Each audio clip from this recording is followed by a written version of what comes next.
Major General Jim Muhwezi Minister w'ibyo kwerinda mu ihanga nagira ngo sente za PDM nezabusha tariho umuntu we n'urwicarizo bwa kutugisa abantu ngo naza kubahereza sentezi ecagizire ngo abo bona binemize je baza kuhwera mu bahome inabakwaserwe abahurira baguru bakabakwata abo kuba hino shemere eze sente nezabusha neza government kwe ahamago baguna bwambera bwanyuma y'umwaka wine miliyoni emwe no kikozesa ukashashuraho imitwaro mukaga yo abakozi ba government abarukusiga hemeromo nabo barabwirwe icyo ni ikintu cy'ubwire abantu tunga ebaruha ya government ahubwo kumanya ngo bayija kora bwambara bakeza kuzitunga bakagarukayo. That is criminal.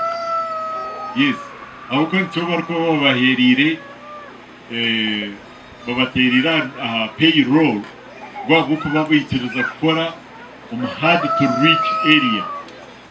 Minister mtwenda kusima nkegomborra eje yabwambara habo kutubera yo munonga okutumwanira no kuturetera hoza NGO na munonga NGO itereze kutunga ya raising the village ino kwari yo agenda eri kutura abantu omukubashemesa okugira ngo ebiwe mwacho kubasa kwa kiri kibi ibateke mu kintu kiri kirunje cyo kubasa kwa kibaretera entunguka.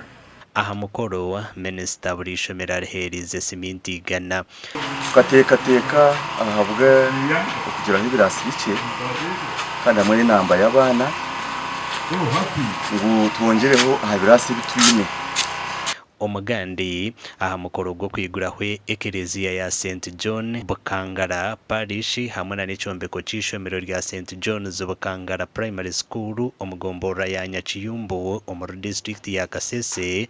Minister Kuriso bariyo munsi ayahananjerize abazide okushomesa abana babo okuhindura nyensi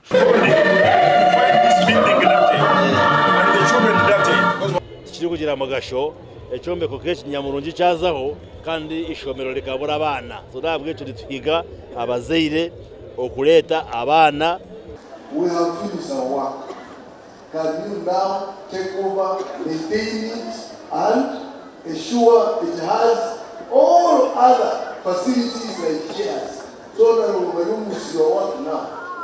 So as government we shall take it up and see that we support the school and ensure we have the furniture and the other needed support for the school. Right or Reverend Francis Chebera oryo mureberezi wa Diocese ya Kasese washabira biciriza okukunda echeres cyo kureta ho bumwe hamwe na n'intunguka.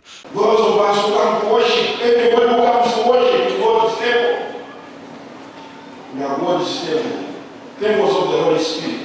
We should transform ourselves with God's help into the image of God.